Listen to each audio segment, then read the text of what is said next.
2457 தொடக்க கல்வி ஆசிரியர்களுக்கு பணி நியமன ஆணைகளை வழங்குவதில் நான் மிகுந்த மகிழ்ச்சி அடைகின்றேன், பெருமை அடைகின்றேன்.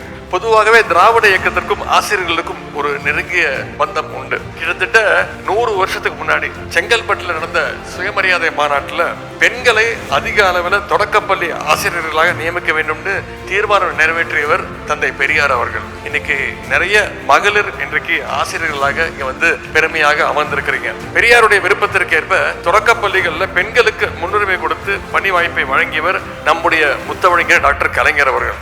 இன்னைக்கு பள்ளி கல்வித்துறை வரலாற்றில் முதன்முறையாக மலைப்பகுதியில் காலி பணியிடமே இல்லை என்று சொல்லும் அளவுக்கு 100க்கு 100% இடைநிலை ஆசிரியர்களை பணியமர்த்தி வரலாற்று சாதனையை படைத்திருக்கிறது நம்முடைய மாண்பு முதலமைச்சர் தலைமையிலான திராவிட மாடல் அரசு. இதன் மூலம் திராவிட மாடல் அரசு என்றால் சமூக நீதிக்கான அரசு என்று மீண்டும் நிரூபிக்கப்பட்டு உள்ளது.